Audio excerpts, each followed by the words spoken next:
We begin Perek Revi, the fourth chapter of Rambam Hilchos Yesodei Hatorah. At the end of chapter 3, the Rambam began exploring what he calls the Arba Yesodos, four elements, four components of matter: Eish, Ruach, Mayim, Afar, fire, air or wind, water, and earth. So the Rambam says, Halacha Aleph, Arba Gufim Halalu. These four entities, these four bodies, Shem Eish, V'Ruach, Mayim, V'Aretz, fire and air, water and earth, Hem Yesodos Kol HaNivraim Lamatim and Arakia. They are the building blocks, if you wish, or the foundations or fundamental components of all of the creations below the sky.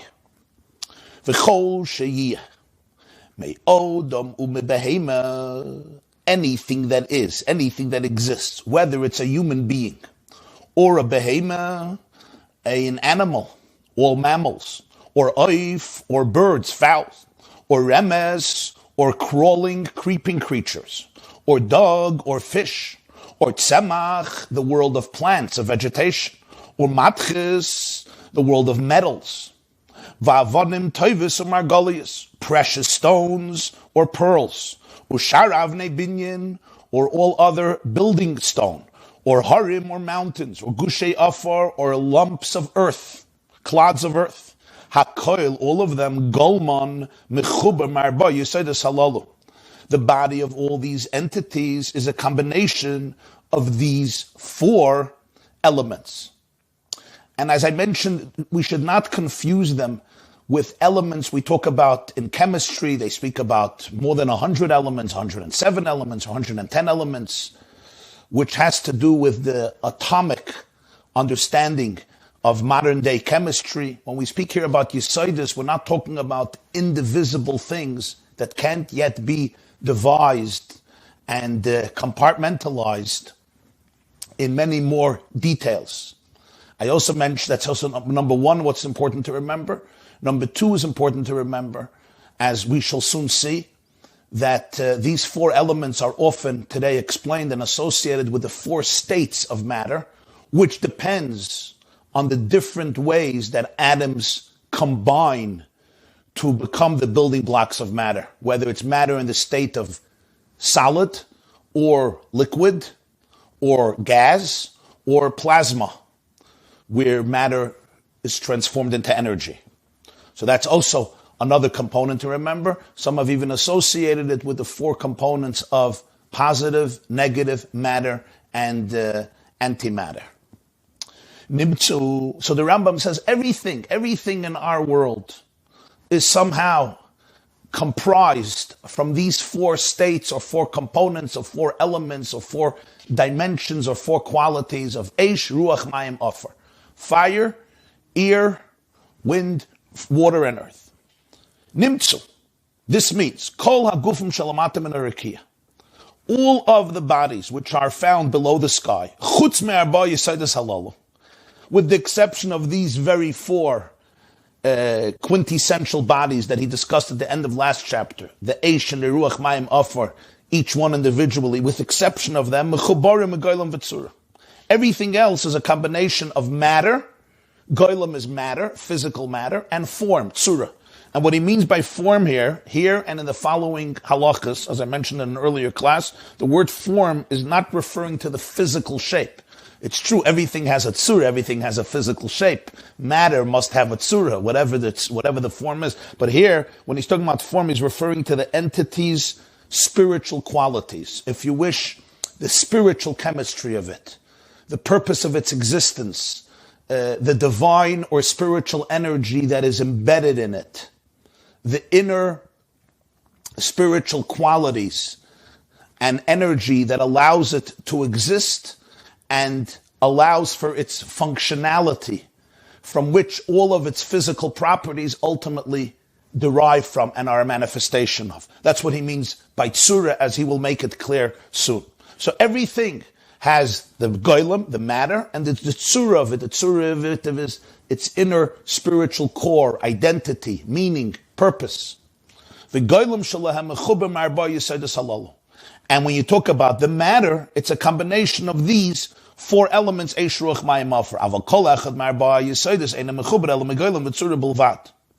However, when you talk about the elements themselves, these yesodes themselves, these fundamental components themselves, they're a combination of form and matter. Migoylem v'tzura bilvad, of form, which is tzura, they also have their spiritual qualities, and matter alone. Goylem, the way they exist, as we said yesterday, they used to call it chaymer hiyuli, in a Hulian state. It's a very subtle form of matter, not the physical properties that we're accustomed to, that we grasp with our five senses, as the Rambam said at the end of the earlier chapter, that the goylem, the matter, from which is connected to Eish Ruach Mayim Mafred, is a different type of matter. It's not one that's made up of these four yesodos. Base. Derech ha'eish v'haruach liyas ma'alacham mimata mitabur ha'aretz l'mayla klapi harakia. The tendency of fire and wind, or if you wish, gas, energy, is to ascend upwards from the depths of the earth. Tabur ha'aretz is like the depth, the navel, so to speak, of the earth. L'mayla klapi harakia, upwards towards the sky. Derech ha'mayim v'ha'aretz liyas ma'alacham mitachas harakia l'mata ad la'emtza. The tendency of water and earth, in contrast, is to descend from the sky to downward. Mitachas harakia, lamata, to go downward, ad la'emtza, to go to the midpoint of the sky, which is the center of the earth. What does he mean? She'emtza harakia hu amata she'en lamata memenu. Because the midpoint of the sky is the lowest point below which nothing is lower. What the Rambam means is, I know it sounds complicated, but don't get confused. What he means is, since he explained in the previous chapter, chapter 3, that the heavens are spherical, remember he spoke about the 9 galgalim, the 9 spheres, so to speak, the 9 balls, if you wish, and in middle, suspended in middle is earth. So anything past the midpoint of the earth can be considered to be higher when approaching it from the opposite side. So if you're going from this side of the ball and you go lower, and you hit the midpoint of the earth and then you continue to go lower, you're going lower, but from the other perspective, you're already much higher than the midpoint of the earth. So what would be the mata? What would be the lowest? Mata she'en lamata emenu. What would that be? That would be the midpoint of the earth. That's what he's saying. You understand? Tabur ha'aretz, that's the midpoint of the earth. So he says the tendency of water and earth is to gravitate, to go downward, to descend from the sky to the midpoint of the sky. What do we mean the midpoint? If you look at it, it's a sphere. So from both sides, it's equal. So the midpoint would be the center of the earth. And that is the lowest point below which nothing is lower. Because if you go lower, you're also going higher from the other direction, from the opposite side. So there's the big difference between Eish and Ruach and Mayim and Afar in terms of tendency. Eish and Ruach are gravitating upwards. Mayim and Afar are gravitating downwards. Mayim, the liquid, flows downward, and Afar as well goes downward. Eish and Ruach, they tend to go upward. There's a difference between each of those two categories themselves, as we will see, but this is a general distinction that the Rambam makes. Ve'ein hilucham loy bedaitem v'loy becheftzam ela minig shenikva vehen v'teva shenitva vehen. The natural characteristics of fire, or these natural, this tendency is not a conscious matter. It's not willful. In other words, it's not that there is a conscious awareness and desire that this is how I want to behave. What is it? He says, it's a pattern that's affixed within them. It's the nature that they were given. No, it's the code that has been transcribed into them based on their physical composition, physical chemistry. Teva ha'esh, the natural characteristic of fire is that it's cham v'yavesh. It's warm and it's dry. V'hu kal mikulam. It's the lightest of all of these four elements. Haruach, wind or gas, or I should say wind or gas or air. Cham v'lach is warm and moist. So fire, he said, is warm, but it's dry. Ruach, he says, is warm, but there's moist. Mayim, water, is karim v'lachem, cold and moist. And eretz, and earth, is yavesha v'kara. It's dry and it's cold. V'hi kvedim mikulam, it's the heaviest of all the four. V'hamayim kalim imena, water is lighter than earth. Lefichach nimtzayim l'mayla l'aretz, therefore it's found above the earth. V'haruach kalmin hamayim, the wind is lighter than water, therefore it hovers above the water. And fire is even lighter than the wind. So therefore the Rambam says, you have Eish, which is the lightest, then you have the Ruach, you have the Mayim, the Offer. Offer is the heaviest, and therefore it's on the bottom. The water is lighter, it's above it. Above it is the Ruach, the wind, the air, and above it is the fire. This is what he's going to say now.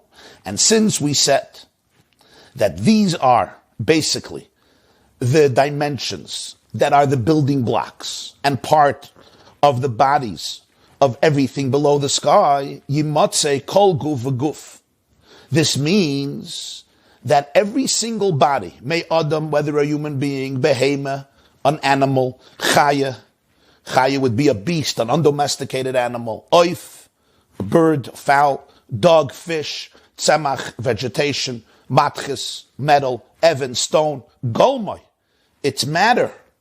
It's physical matter. Mechuber, me'esh, v'ruach, hamayim, v'offer. There's a combination of fire, wind, water, and earth. In other words, in every single one of these beings, you can identify the quality of esh, ruach, mayim, and offer. V'arbaton yis'arvu b'yachad. It doesn't mean that when you look at a person or you look at an animal, you see fire and you see wind. The four combined together, creating a compound, a cholent. Yis'arvu b'yachad. The combination of these four, v'yishtanu kol echad men be'isa erev. Each one goes through a transformation during this combination. In other words, the original element of Eish, Ruach, Mayim, Ofar, which are also not the physical, it's not the physical properties of these four the way we see it on earth, as the Rambam made it very clear earlier. But when they go through this mixture, you have now a new entity. They all go through a change. So the combination of the four does not resemble any one as it exists alone. You can't compare the Eish, the way it's alone, the way the Eish becomes part of a mixture that ultimately becomes the state of matter, which has in it a manifestation of all these four. And the Rambam continues. Ve'ein b'mu'urav mehen, afilu chelik echot shu eish b'fnei atzmei, mayim b'fnei atzmei, eref b'fnei atzmei, ruach b'fnei atzmei, ela ha'koil nishtanu v'nasu guf echot. Therefore, because of this, in any combination of them, there cannot be found even one portion of fire as it exists alone, or air as it exists alone, or water as it exists alone, or earth as it exists alone. Rather, they have all went through a transformation. They were all nishtana, and they became a single body, whatever the body it is, whether you're talking about metal, or you're talking about a rock, or you're talking about a bird, you're talking about a fish, you're talking about a insect, or you're talking about a human being. There is something called a human being, which is comprised of so many components, so many dimensions, so many elements, and you have in it a reflection of the concept of the Yesod HaEsh, and the Yesod HaRuach, and the Yesod HaMayim, and the Yesod HaAfar. V'chol guf v'guf ha'mechuber me'arbatam. Each and every body, every guf, which is a combination of these four elements, will have a combination of cold and warmth, of moistness and dryness. The question is not if you have all four. You have within you cold and warmth. Why? Because you have within you Eish, and you have within you Ruach, and you have within you Mayim, and you have within you Offer. So therefore you're going to have cold, and you're also going to have warmth. You're also going to have moistness, and you're going to have dryness. Why are you going to have moistness? Because you have in you Mayim, and you have in you Ruach. You'll also have dryness, because you have in you Eish, and you have in you Offer. So therefore, everybody will have, everything and everybody will have all these four dimensions. There's coldness, there's warmth, there's the moist element, and there's the dry element. The question is, not if you have them, the question is which one is emphasized. However,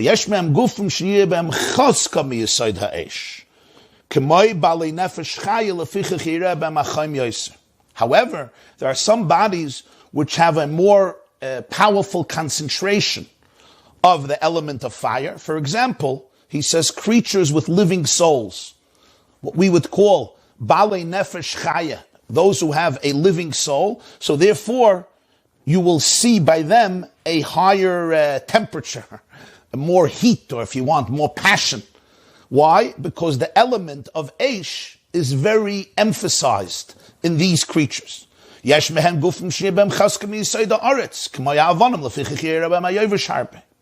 will have some bodies in which there's a more concentrated focus, or there's a more powerful concentration of the element of earth. For example, stones. That's why they're very dry. You have some of them, the bodies have a greater concentration of the element of water, and therefore they are moist. Al derech hazeh yimotze guf cham yoser meguf acher cham, v'guf yavish yoser meguf acher yavish. You'll find one body which is warmer than another body, even though that body is also warm, but one body will be warmer than it. Or you'll have one body that's drier than another body, which is itself dry, but there's different levels of warmth or different levels of dryness. There are bodies in which cold alone is noticeable. And bodies, even though they have all four, but nonetheless, the quality of moistness is the most emphasized, and that's what you're going to notice.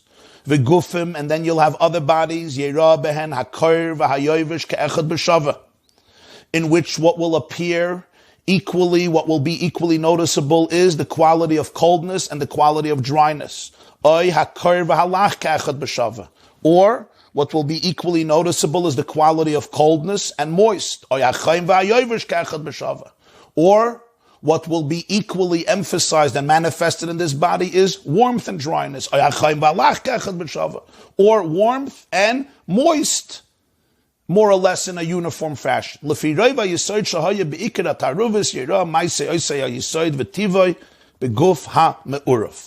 is this based on? According to the predominance of the element that is found in the combination and the building blocks of this creature, the inclination and nature of that element will be expressed in the body, resulting from a mixture of all the elements. So it's true, there's a mixture, but the question is which one is more dominant and therefore expresses itself and is manifested in the characteristics and behavior of this particular creature. That's what he says. Roiv HaYesod, which was in this mixture, will be manifested, it will be visible in the nature and the characteristics and the behavior of this body, manifesting that primary Yesod, which is the most emphatic in it.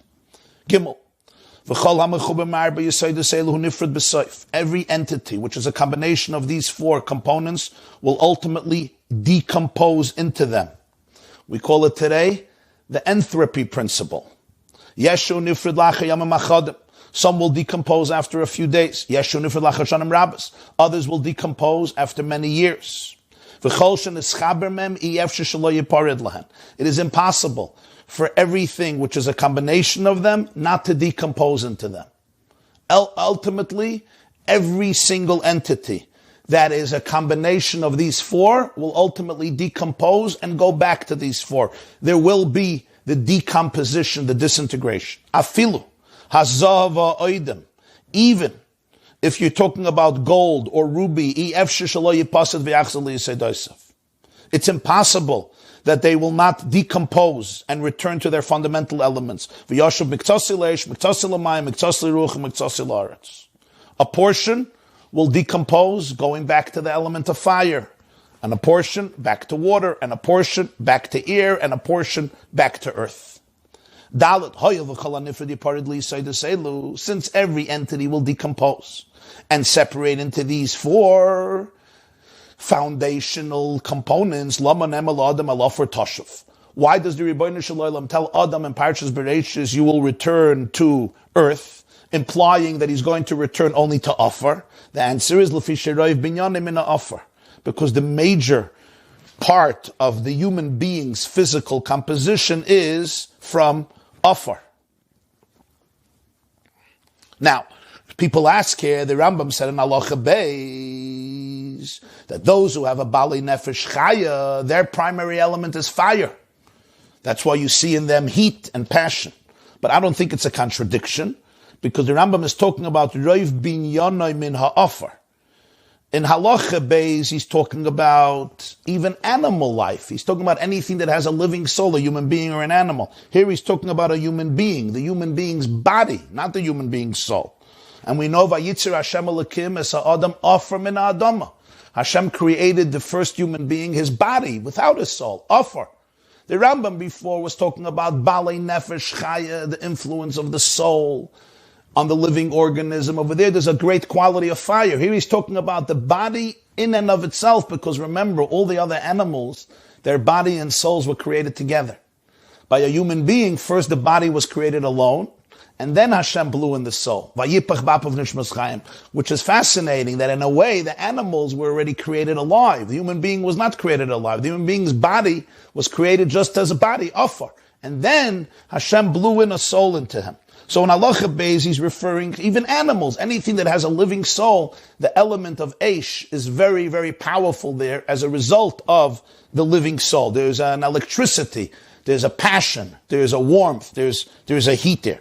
Talking about the human's body, he says, Roiv binyanim in offer. The body is also Eish Ruach Mayim offer, but the primary texture of it is connected to offer. In that sense, it's less refined of the animals. On the other hand, the soul of the human being is on a much higher level than the animal life force. And because the soul is so high, therefore it descended so low in a body that was created not even with any form of spiritual consciousness. So that's why Hashem says, Al offer toshav. But it doesn't mean only offer, because the primary element of the guf is offer. V'lo yichol hanifsek sheyipasid miyad yachzil arba'a yisoides. Eli yipasid v'yachzil l'davar acher v'davar acher l'davar acher v'soif advarim yachzil l'yisoides v'nimtzu kol advarim chayzer and chalila. When we speak about entities that decompose, it doesn't mean that they immediately return to the four components of Eish Ruach Mayim Offer. That's not what happens. It will decompose and change into another entity. That entity will decompose and change into another entity. And that will change into another entity, and so on and so forth, until ultimately it returns to these four dimensions. So all entities are constantly returning, are becoming, one is becoming something else, and that's becoming something else in this chain that pervades through our entire planet. That's what he says, Chayzer and Chalila. There's a cycle until it goes back ultimately to its fundamental state. Halacha he. Arba Yesodei Hatorah Mishtanim Zelazeh Tamid B'chol Yom U'B'chol Shah. These four fundamental components are in a constant state of flux. Constantly. Every single day and every single hour. Miktsas and loy kol gufan. When we say they're in a constant state of flux, a certain portion of them, not the entire matter, but the change is happening constantly. Part of it is constantly going through a change, every day and every hour. Ketzat. In other words, there is the decomposition where it's completely decomposed and it's transformed into something else. But he says besides that, there is also constant change. Ketzat. A portion of earth which is close to water changes, dissolves, and becomes water. A portion of water which is close to the wind changes, evaporates, and it becomes wind. A portion of the wind which is close to fire changes, goes through a metamorphosis and becomes fire.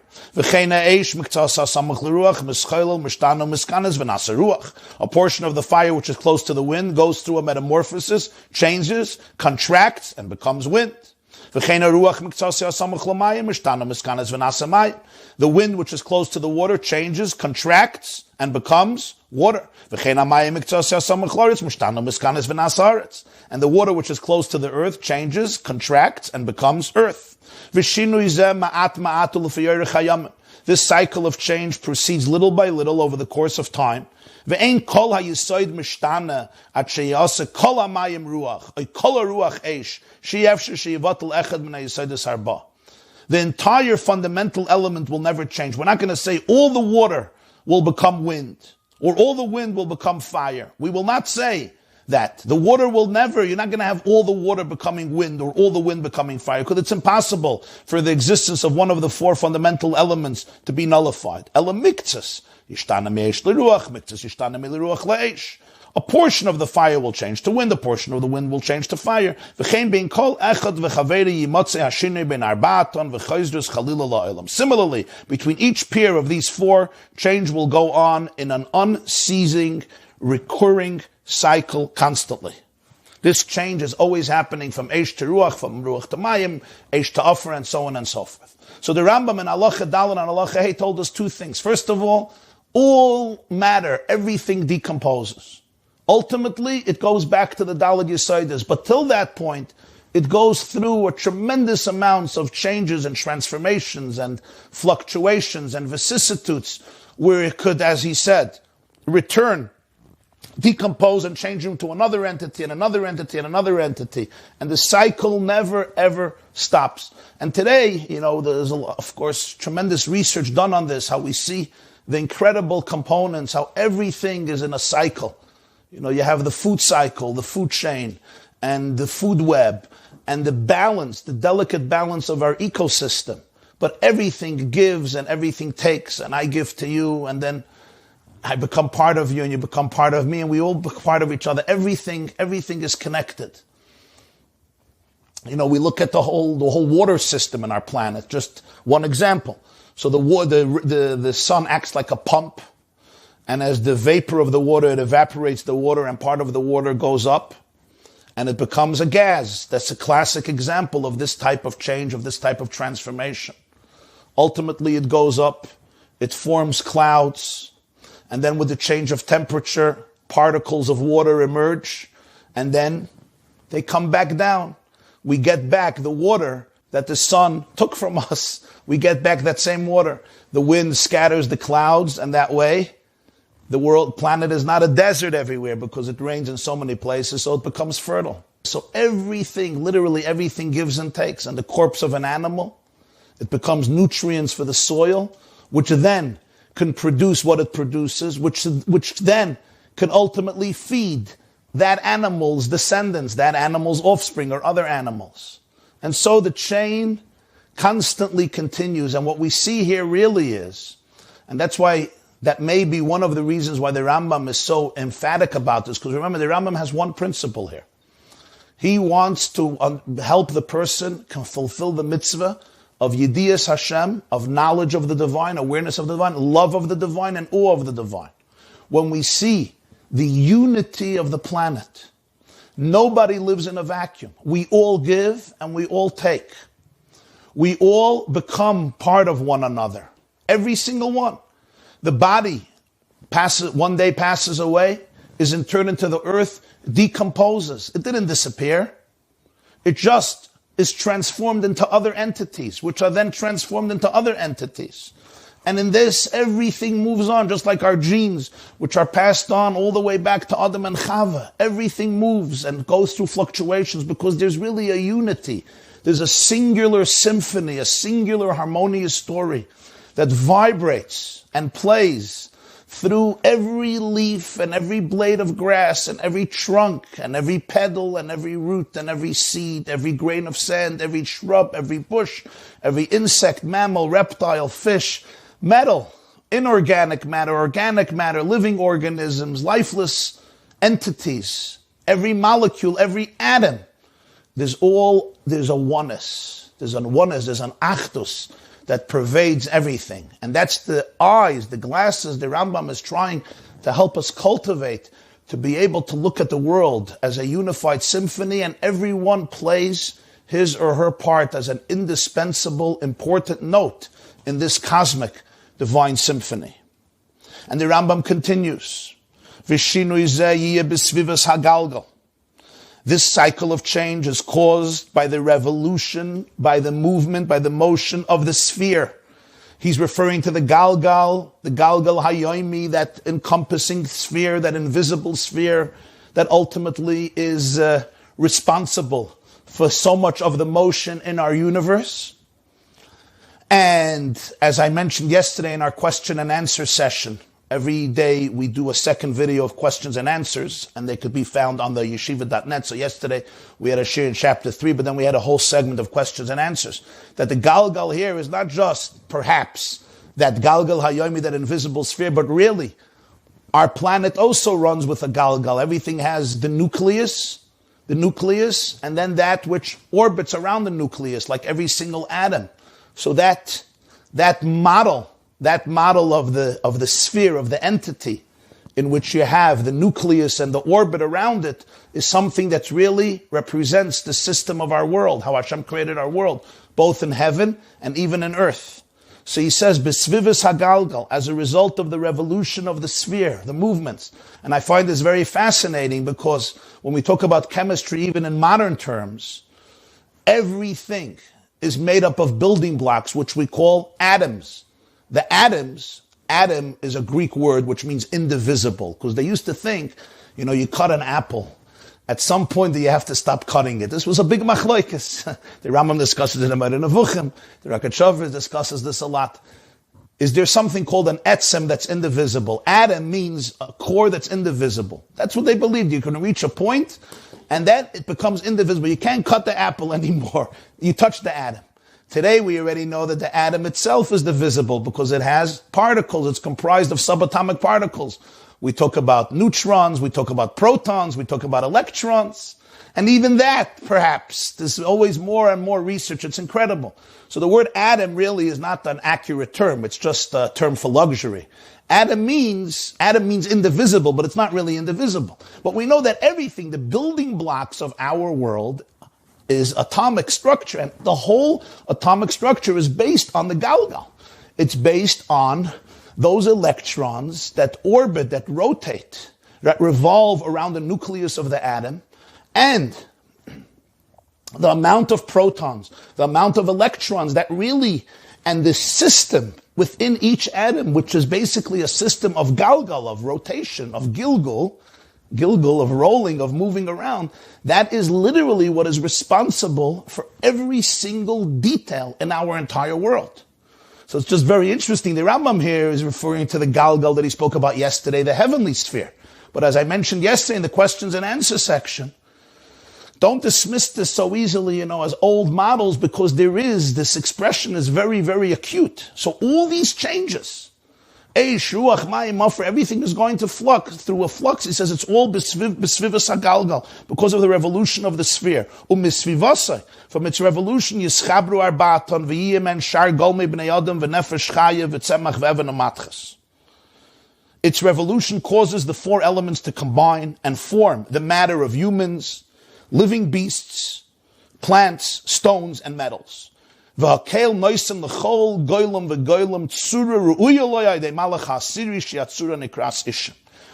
gives each body the form, the spiritual soul, appropriate to it through the angels on the 10th level, which are called Ishim. As we remember, in chapter 2, he spoke about 10 levels of angels, which are really 10 levels of spiritual energy. The highest one he called Chayes HaKodesh, the lowest one he called Ishim. These 10 are already mentioned in Zohar. Of course, they reflect in a very fascinating way the Kabbalistic doctrine of the 10 spheres, but that's a whole separate sugya. The lowest one is called Malachim Ishim. It's called Ishim.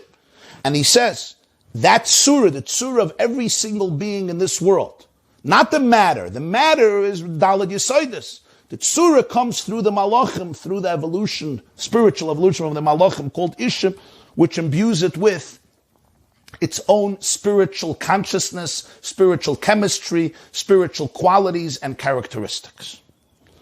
La'oil Zayin.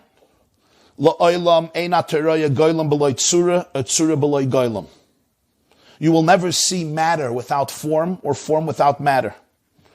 Every entity in this world has physical matter and a spiritual life force. But the two cannot be separated from each other.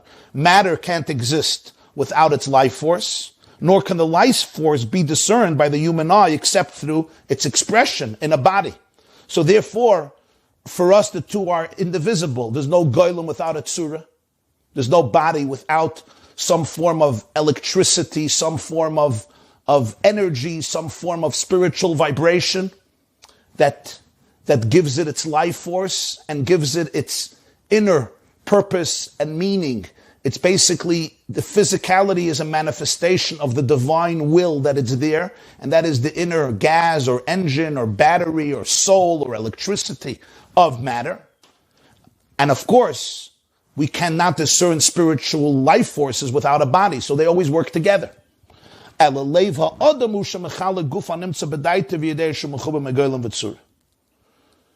the human mind, the human heart, that perceives through his own mind, and he understands that he's mechuber from a goylem and atzura. He appreciates that everything is a combination, beginning with him. He divides any guf, mechalik guf animtza bedaita. The human mind, when it looks at a guf, at any body, he can perceive that there are two components. There's the goylem, there's the physical matter, and then there's the tzura, the spiritual form of it, the spiritual content of it. So it's the person who considers the bodies and makes this division through his consciousness. It's an interesting expression. The Rambam says, Leiva Adam hu shemachalik guf hanimtza bedaita. When you look at it, there's no difference, but it's the human being, when he looks at it, when he observes it, the heart of the person, right? In its knowledge, in the knowledge of the person, he considers the bodies that are found, and he knows that they are a combination of goylem and surah. Leiva Adam hu shemachalik guf hanimtza bedaita v'yedeya shu mechuber megoylem v'tzurah.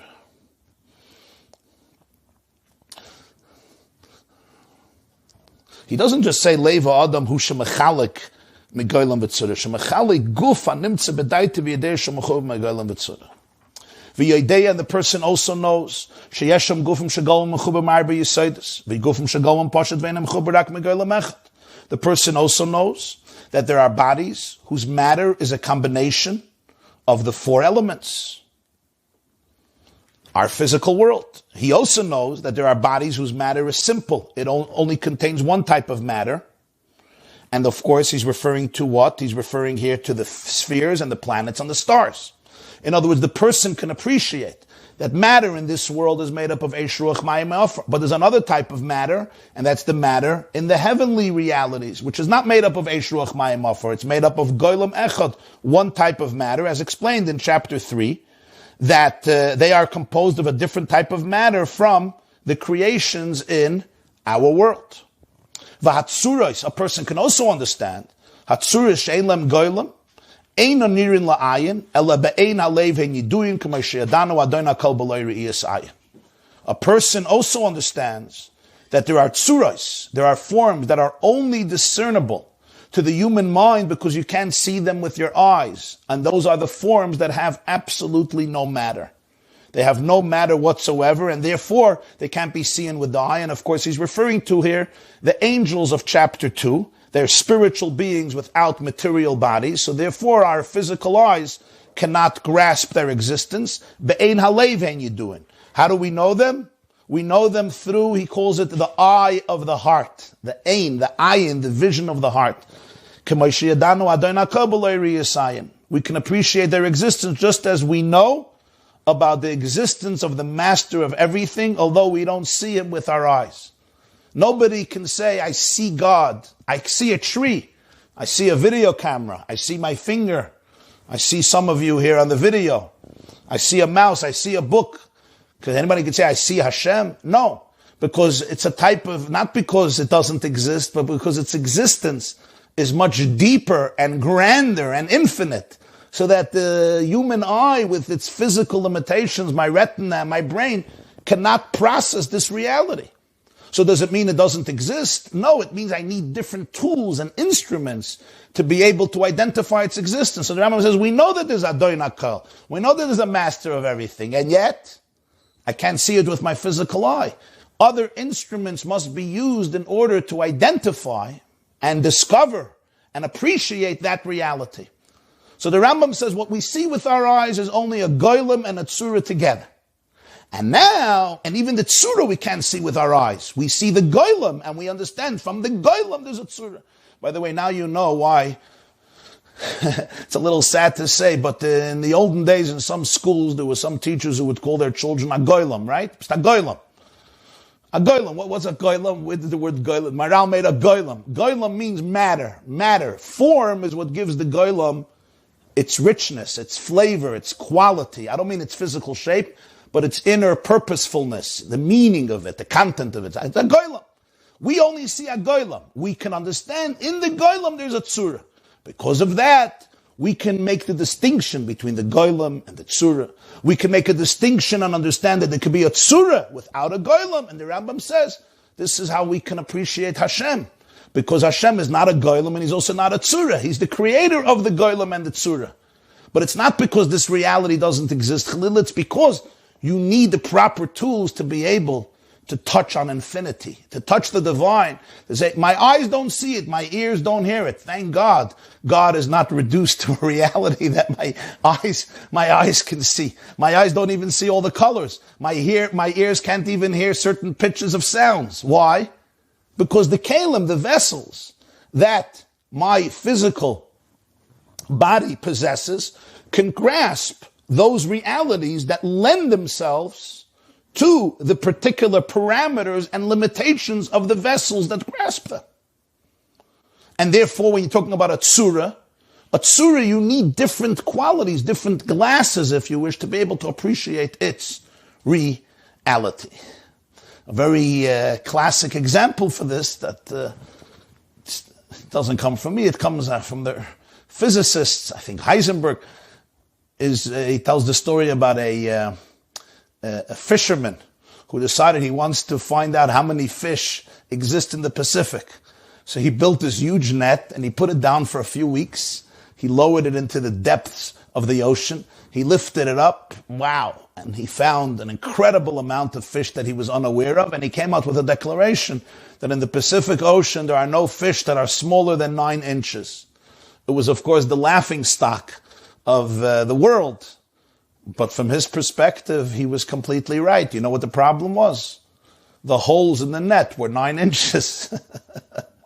So therefore, there were no fish that were smaller than 9 inches. The instruments that you use to discover reality will define the reality that you discover. So the Rambam says, this is where Ayin Halev comes in. The eye of the heart, the vision of the heart. Halacha Ches. Nefesh kol basar hitzurasai shenasan loy hakel. Here he says it. The soul of all flesh is the tzura which was given to it by Hashem. That's what we mean by tzura. Sometimes we say tzura is the physical form. He says that's not what I'm talking about. That's called tavnis or toyar. Tzura is referring to the nefesh kol basar, the inner soul in the living flesh, which is an animal as well. To some degrees, every tree, every shrub, every bush, every plant. But here he's calling it nefesh kol basar, the soul of every flesh. It can be an ant and a mosquito, an insect, a reptile, a fish, a bird, a mammal, a domesticated beast, an undomesticated beast. But the soul of every flesh, this is called its tzura.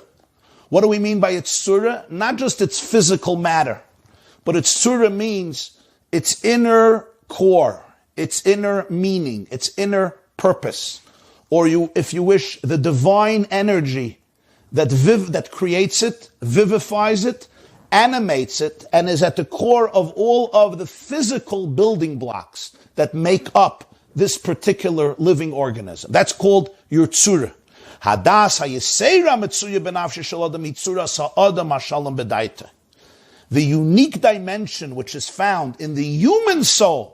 Every animal has a soul. But the unique dimension that exists in the human soul, which he calls the das hayesera, that unique ability for perceptiveness, for consciousness, human consciousness, for awareness, which we call the human consciousness, human cognitive abilities of discernment of consciousness, this is tzuras ha'adam hashalom b'daitai. This is called the tzura of a human being. the tzura of a human being, hashalom b'daitoi, who is wholesome in his das. The Rambam is, of course, alluding to the fact that it could be a person who doesn't actualize this deeper dimension of the human soul. Person is just biologically alive. But this is the tzura of a person who's shalom b'daitoi, who's wholesome in his or her perception. In other words, the person who's striving and yearning to become that Adam, to have a tzuras Adam. It's about this tzura that the Torah states in Bereshit. Hashem says, let us make man in our image and in our likeness. The human being is made in Tselem Elokim, in God's image. What does this mean? Koloimar. What does this mean? Hashem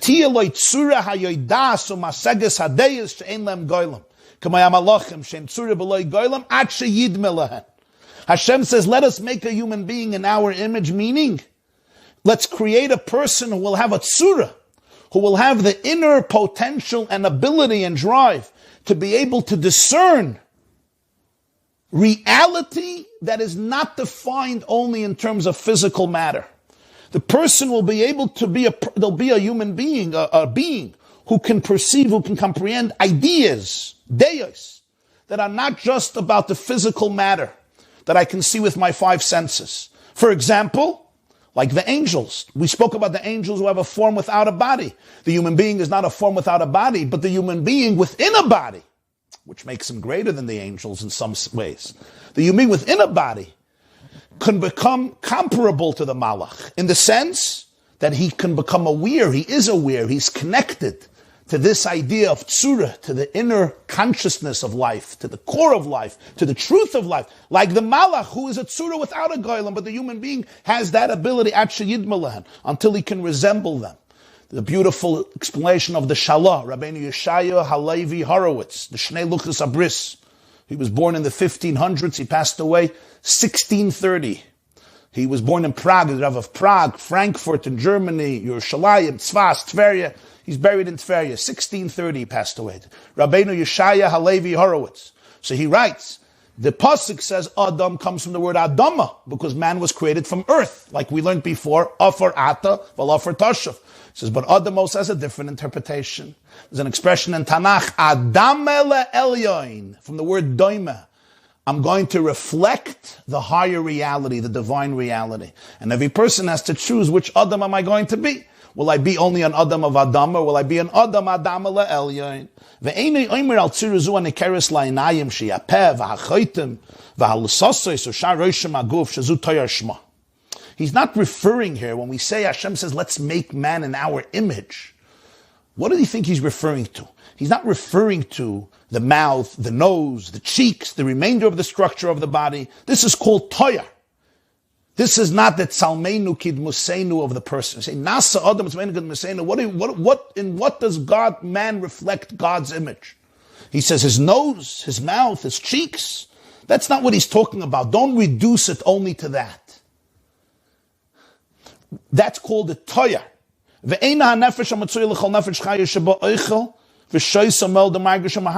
Nor is he talking about only the consciousness and the soul that exists in every living flesh, which allows it to eat, and allows it to drink, and allows it to reproduce, and allows it to feel, and allows it to think.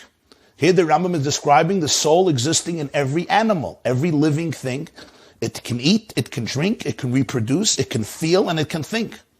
But that's not what we're talking about when we say Nasa Adam B'Tzalmeinu Kidmusenu.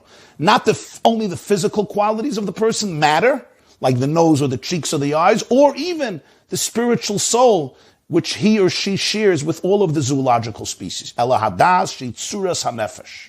Ubetzuras hanefesh akosum edav B'Tzalmeinu Kidmusenu. We're referring here to the ability of das. This is the tzura of the nefesh of a person. This idea, the perceptiveness, the ability of a person to be able to go into the tzura of the world, or what the Chachmei HaMusar and Machshava call Hagboras HaTzura ala Chomer, to be able to see the Chomer from the perspective of tzura, to be able to see in everything in the Goylem, the tzura of the Goylem. This type of perception, this dimension of the human soul, this is the nefesh that he says, let's make man, b'tzalmeinu kidmuseinu, in which he will reflect our image, meaning the image of the divine reality, and the manifestation of the divine reality in the malachim, which touches on the core of the energy and the spirituality of all matter. Frequently, this tzura is called the nefesh or the ruach. A person has to be careful regarding these names because it's easy to make an error regarding them. Each name reveals its characteristics. So when you hear the name, you know what you're identifying. There's something called toyar, there's something called tzura, there's something called nefesh, there's something called ruach. So he says, sometimes we call this tzura the nefesh of the person or the ruach of the person, and you have to know the exact name and what it relates to in the context of what you're talking about. Tes. Ein tzuras hanefesh hazayis mechuberes min hayesodes k'dei shetipared lahem. This form of the soul of the person is not a combination of these four elements, and therefore it's not going to decompose into these four elements. Nor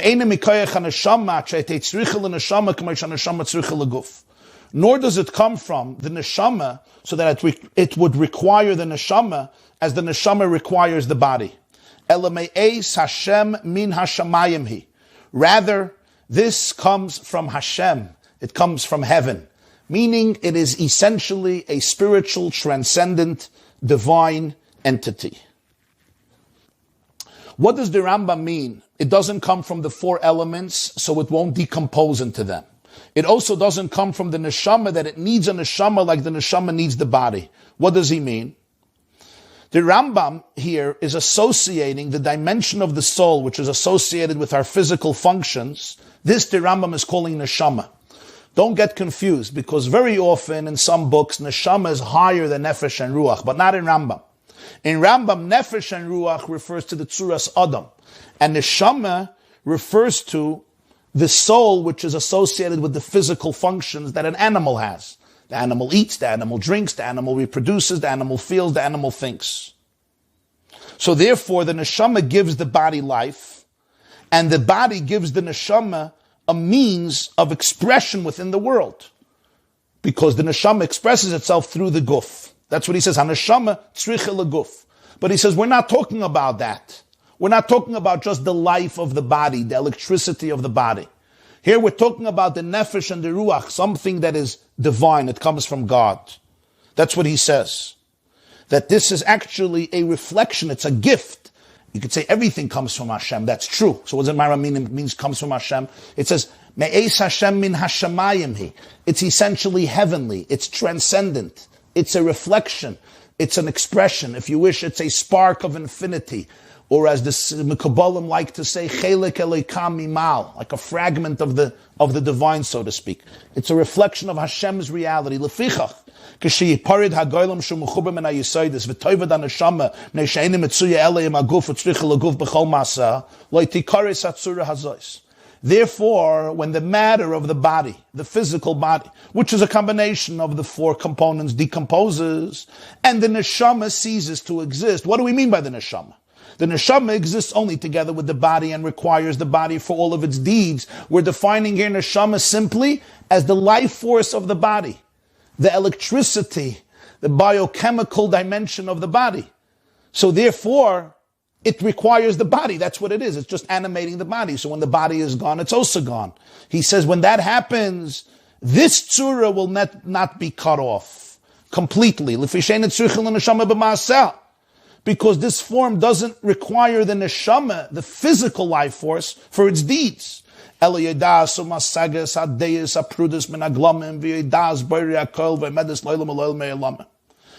knows, it perceives, it comprehends.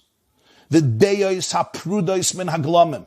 knowledge, the awareness, the truth, which is above matter. And it's aware of the Creator. And it exists forever. Hushama Shlomo b'chachmasai. About this, Shlomo said in his wisdom in Koheles chapter 12, V'yashiv ha'afar el ha'aretz k'shahaya v'aruach tashuv el elohim asher nasama.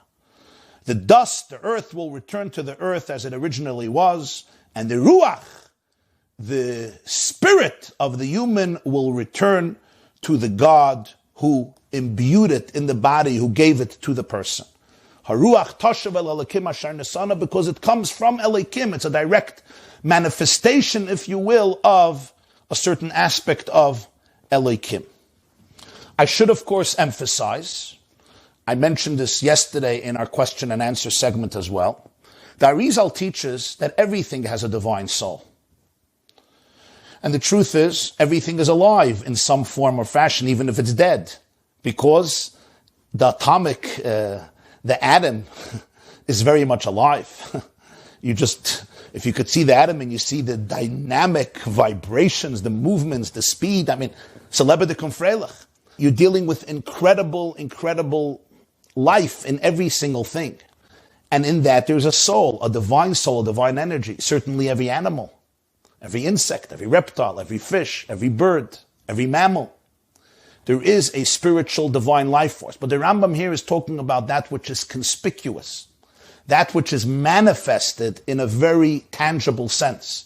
Here, there's a major distinction. That's why we speak about doimim, tzemeach, chai medaber. We don't say a metal is a human being, or a metal is an animal, or a vegetation is an animal. There is a hierarchy. There are 4 categories. Because from a manifested, revealed level, this is called doimim. Metal is doimim. It's silent. It's lifeless. Because the life force is completely concealed. On a manifest level, what is the soul of an animal? He calls it the neshama. It allows it to function as a physical being.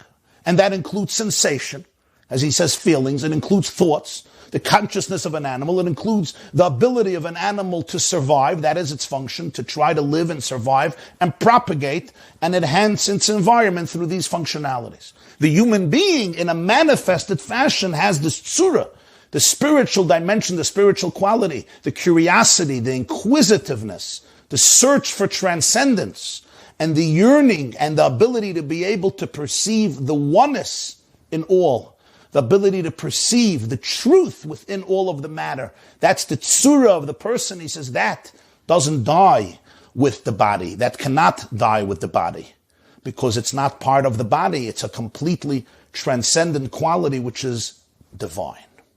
The human being is divine in that sense. The Rambam now gives the final summation to these chapters. Halacha Yud. Kol hadvarim ha'elu shedibarnu be'inyan zeh. Everything that we have explained in our discussions, kemar midlihem, are like a drop in the bucket. Mar is a drop and dli is a bucket. Udvarim ha'mukimhem. They are profound matters. Their depth does not approach the depth of the first 2 chapters. Why? The first 2 chapters spoke about Hashem, the Creator. The second 2 chapters spoke about the world. That's different. Even though the world was created by Hashem and contains God's infinite wisdom, that's true. But nonetheless, you're talking about things that are much more tangible relative to the Creator. So therefore, he says, it's deep, it's very deep, but it's of a different magnitude. It's the world of finiteness rather than the world of infinity. Which, by the way, will explain a very interesting thing. The Rambam says here in Halacha Yud that everything we said is kamar midli. It's a drop from a bucket, right? A drop from a bucket. At the end of Perek Beis in Halacha Yud Aleph, he says, everything I discussed in the last 2 chapters, 1 and 2, is tipa min hayam, is like a drop from the ocean, from the sea. Here, it's a drop from a bucket, and there it's tipa min hayam. You see the difference? Why did he change? Because a drop from an ocean is not a drop from a bucket. Yam, Chazal call, is mayim shein lem soif. Obviously, it's a metaphor. It's water that's endless. Because our visible eye doesn't see the end. I'm looking at the Atlantic Ocean. I don't see the end of it. I know there's an end, but it's ein lem soif. A bucket, yesh lem soif. So that's why the Rambam, it's incredible to see his precision. When he says at the end of Perek Beis Halacha Yud Aleph, it's tipa min hayam, it's a drop from the sea. Because he's talking about infinity. Can there even be a drop of infinity? Here he's talking about the world, the universe, which is pretty infinite from my perspective. But you're talking about the world, so he says it's kamar midli. It's like a drop from a bucket. It's easy to gloss over these things, But they're so meticulous about how he sums up the first 2 chapters and how he sums up the second 2 chapters, 3 and 4. The explanation of all the ideas in chapter 3 and 4 is what we call Ma'aseh Bereishis, the work of creation, the secrets, the dynamics, the energy of creation. The sages of the early generations instructed these matters should not be expounded upon in public. Rather, you should communicate it, but to a single individual. You share it with him. You teach it to him. What is the difference between Ma'aseh Merkava, the secrets relating to the Creator, and the secrets relating to creation? Chapters 1, 2, chapters 3, 4. Inyan Ma'aseh Merkava afilu le'echad en dershim by elim kein ha'yechacham ha'mevin midaito moisten le'roshei haprakim. Or Inyan Ma'aseh Bereishis melamdin oiseh le'yachid afal pisheinem mevin oiseh midaito or mediyem oiseh kol ma sheyachal leida midvarim elu. The difference is Ma'aseh Merkava you don't even expound upon even to a single individual unless that person is wise and capable of understanding and developing it. Then you can give him the fundamental points, empowering him to be able to continue the journey. When it comes to Ma'aseh Bereishis, he says it's different. This you can teach to an individual even though he's incapable of really comprehending it on his own, through his own powers and understanding. You could share it all with him. You can inform him about everything that he is, of course, capable of understanding about these matters. What do we care if you teach it publicly? You could teach it to one person, teach it to everybody. The answer is, not every person has the vast knowledge necessary to grasp the interpretation and the explanation of these matters in a complete way. And therefore, you have to be discerning of who you talk about it, in what format you talk about it. So Rambam says whenever you're talking barabim, a lot of people, it lacks that individual one-on-one relationship. These are things you really have to be able to speak to an individual to make sure that he or she really gets it. Even if they can't understand it on their own, it's Ma'aseh Bereishis. You could communicate it, you can teach it. But when you're just speaking to a rabbim, the Rambam says you have to be careful because it could be perceived in erroneous fashions. Yud Beis. When a person contemplates and meditates on all this, when a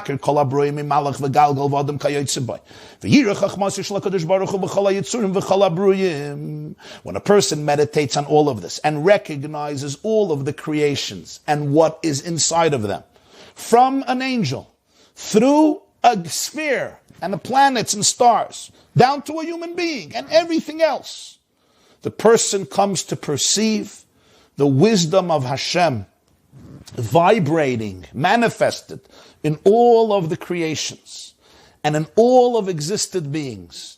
Moisef aval hamakom. This increases, it empowers, it motivates, it inspires yet a deeper love to Hashem. When one perceives infinity, one perceives chachmas habayre, one perceives the edelkeit, the oneness, the harmony, and the infinite depth of godliness that is manifested in the whole Bria on different levels, this creates a profound love. V'timtza nafshay v'yichma psaroi lev hamokem baruch hu. V'tzitzma nafshay, his soul will thirst, and his flesh will long for love with the truth behind all of this, with the core behind all of this, with Hashem. V'yire v'yifchad mishiflusoi v'dalusoi v'kalusoi k'sheyarich atzmoi le'echad me'agufas hakadoshim hagdolim. He will also stand in awe. There will be a tremendous sense of awe and reverence, considering his humbleness, his lowliness, his baseness, when he compares himself to one of these great and holy bodies. Now this is fascinating expression that the Rambam calls the heavenly spheres Gufois K'doshim G'dolim. I understand they're big. That I understand. The diameter of the sun is, 865,000 miles or so, give or take. I understand it's big, but he calls it Gufois K'doshim. Holy bodies, holy bodies. When I look at heaven and I I compare myself to it, there's a sense of awe, of reverence, of humility. And the reason he calls it Kedoshim is because he says that its matter is much more refined, and of course because perhaps this is another manifestation of what I said in the introduction to chapter 3, that the Rambam was not just talking about physical science.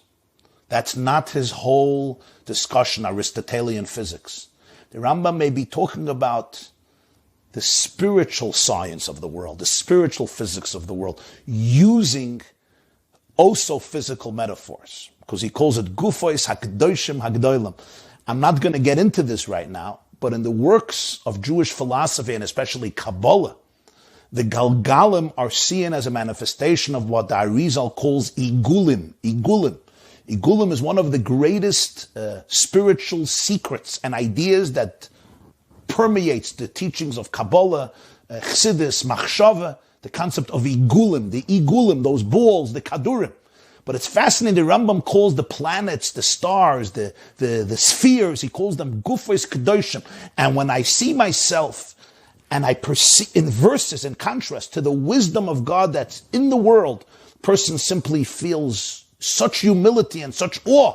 Especially, he says, when you see what's going on in the heavens.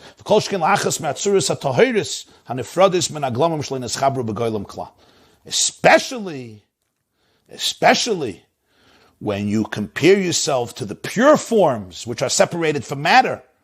They don't share a connection with matter like the angels.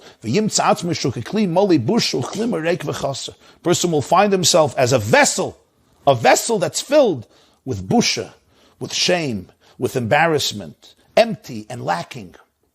In other words, David HaMelech's words that he spoke about chapter 2. How is it that this is the human being you celebrate? The person looks at his or her entity within the vastness even of our own planet, and then the vastness of the cosmos, even that which we can perceive with our physical eye. Never mind that which we can perceive with the eyes of our heart and of our mind. So there's a tremendous love, the Rambam says. I want to be connected to you. The infinity touches me, it triggers me. And then there's a tremendous awe, reverence. I melt away in the sense of vast, seemingly insignificance and emptiness. Take a look at this. Chavri, you see this? This is a picture that was taken 30 years ago, 4 billion miles distant from Earth. You see the Earth? Reb Shalom, you see the Earth? This is a picture that was taken 4 billion miles away from our planet, from outer space. Voyager 1, 1990. NASA. Does anybody see planet Earth? I see colors. You see colors, you don't even see planet Earth. And that's just 4 billion miles, which is not so much. We have stars that are 4 billion or 20 billion light years away. And a light year is when you travel 186,000 miles per second. So 4 billion miles is not so far. Now, take a look at this picture, Chevra. Do you see the planet? You see planet Earth? If you say it's Earth. You see the white dot? You see the little pale white or blue dot? That's planet Earth, Chevra. And that's not from the perspective of an angel. This is just from the perspective of a satellite or a robot that's 4 billion light years away. This is not from the perspective of infinity. This is just from a significant distance. This is planet Earth, Rabbi said. In this planet, you have everything that's going on for the last 5,780 years. All the righteous people, all the saints and all the sinners, all the wars and all the conflicts, all the violence and all the bloodshed, all the business and all the transactions, all the love and romance and relationships and scholarship and everything written and produced and everything we love each other for and we fight with each other. Everything, all the politics in the world, from Adam until today. Look at it. It gives you perspective, no? It gives you perspective. This is what the Rambam is saying. Perspective. And now we come to the punchline. So what's the point of this? So I'm a kli mali busha klimerek v'chaser. And now you think about the fact that the master of the world, the creator of the world, chose you and you and you and me living in this little tiny, almost invisible planet, and says what you do matters. Your actions, your thoughts, and your words constitute the ultimate purpose of creation. What you do is of infinite significance. The whole halacha, which is going to be now, beginning with Perek K, the Rambam begins, halacha l'maisa of mitzvahs kiddush Hashem, the next segment. What's halacha? That this creator of the world gave a blueprint for behaving, for living life to the fullest on this little planet. So on my own, to say that I'm significant is a joke. Sometimes in conversations with people, they tell me, go and look at our planet from outer space. To say that this is the purpose of creation, you have to be a lunatic. The Rambam acknowledges it. How can this be the purpose of creation? It's a joke. And this only makes us marvel, because we see also scientifically that even though our planet is almost invisible, it's the only planet that supports life.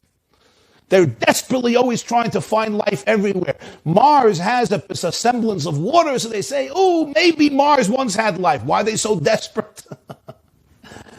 Because it's unbelievable that within this vast cosmos that is close to infinite or infinite, which our mind can't even see, you're dealing with billions and billions and billions and billions of light years and beyond. There's only one planet that supports life. The planet filled with water, our planet. How did that happen? What a weird mistake. Because this is the tachlis of the Bria. As the Pasuk says, Anoichi asisi eretz v'odam aleh barasi. L'saken oilam b'malchus shendalad. The Rambam says, marvel, that the Rebbeinu Shel Olam chose this planet and the human beings living on this planet to realize the ultimate purpose of creation, and through Torah we could become Adam Adama La'elyon. The Rambam finishes the last halacha, Yud Gimel. V'inyanei arba prakim elu shebechamish mitzvahs ha'elu. The concepts of these last 4 chapters, which concern 5 mitzvahs. Remember how we started Hilchos Yesodei Hatorah? He started with many mitzvahs, and 5 of them were discussed. What were the 5 mitzvahs? Number 1, to know that Hashem exists. Number 2, to appreciate the fact that there's no other God outside of Him. Number 3, liyachadai, to appreciate His oneness, His absolute unity and harmony. Number 4, to love Him. Number 5, to experience awe. That was the purpose of all these 4 prakim, to explain these 5 mitzvahs. This is what the sages of the early generations called pardes, like the Gemara speaks about the 4 people who entered into the pardes. Rabbi Akiva, Ben Azai, Ben Zayim, Elisha, Ben Avoya, Masechta Chagiga, Daf Tasvav. 2nd chapter of Chagiga, the story of Arba Nichnas. What they go into? An orchard to eat grapes? No. They went into these 4 chapters of Rambam, Hilchos Yesodei Hatorah. They really went into it, delve into it. They became submerged in it. And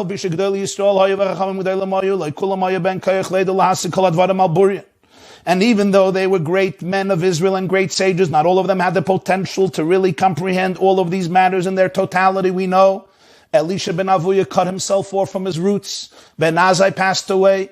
Ben Zayma hitzitz v'nivga, he was deranged. Rabbi Akiva nichnas b'shalom v'yatza b'shalom. This was not a simple feat. V'ani yoyme, says the Rambam, I maintain. Shein royu l'tayil b'pardes ala mishnas malik reisi lechem abasa. It's not proper for a person to take a stroll in the pardes, in the orchard, unless he has filled his stomach with bread and meat. Once you fill your stomach with bread and meat, then you go for a stroll in the pardes. What is bread and meat? It refers to the knowledge of that which is forbidden and that which is permitted, and similar matters concerning other mitzvahs, all of the details, what is right, what is wrong, what is good, what is not good, etc. Even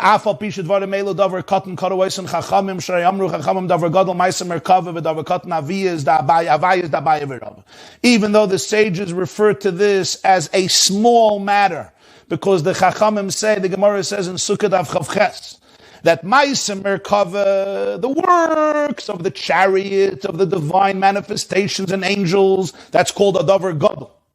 But Havayis da Abaye v'Rava, the debates of Abaye and Rava, that's called a Davar Katan, a small thing. The Gemara says about Rabbi Yochanan ben Zakkai, who was a student of Hillel HaZoken, a century before the destruction of the second Beis Hamikdash. Rabbi Yochanan ben Zakkai observed the second Beis Hamikdash go up in flames.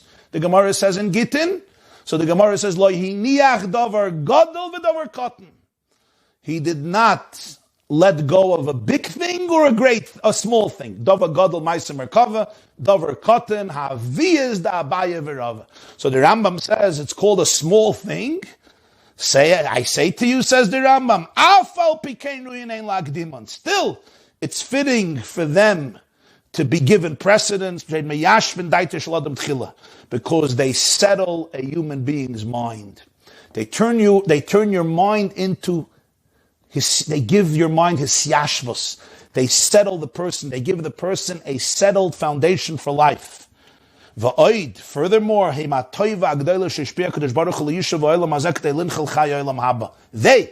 halachas of Torah, haviyas da Abaye v'Rava, the meat and the bread, they are the great good which Hashem has granted to allow for a stable life in this world, to live an established, stable, healthy, good, normal, balanced, moral life in this world, allowing us to acquire life of the world to come. And ve'efsher sheyedam hakol katan v'gadol ish v'isha bal reiv rachav u'balev kotzer. And they can be grasped in their totality by everybody, by the great and by the small, by women and by men, by people who have an expansive mind and heart, and by people who have a more limited mind and heart. But the bread and the meat and potatoes, the bread and the meat of Yiddishkeit, he says this is always relatable to everybody at every age, and therefore I say they take precedence over strolling in the garden. Now you might ask, so why does the Rambam begin Mishneh Torah with these 4 chapters? And the Rambam himself says in his introduction, when he goes through the mitzvahs, that the things he writes in Sefer Hamada are the things that every person has to know first before anything else. He's not contradicting himself. The Rambam doesn't say, Ein roi li konis lepardes. He says, Ein roi letayel bepardes. You see the words of the Rambam? I say that it's not good to take a stroll. There's a difference. There's going into the orchard to take a couple of fruits. Letayel means you spend your afternoon walking around in leisure, in comfort, and relaxation. Of course, the Rambam wants everybody to know the first 4 chapters of Hilchos Yesodei Hatorah. If not, he wouldn't open up his Mishneh Torah with it. And he says clearly, these are the things that everybody has to know. Tchilas hakel in the beginning. To know Asedah Bashefra of the Welt. To understand, to appreciate the basics of Hashem's existence, of Hashem's relationship with the world, of the meaning of the world, the significance of the world, the creation of the world. Ma'aseh Merkava, Ma'aseh Bereishis, Avos Hashem, Yiras Hashem, Achdus Hashem, Yediyas Hashem. The Rambam says, L'tayel bepardes, to take a scroll in the pardes. He says, this I say, first fill up your stomach with lechem and basar.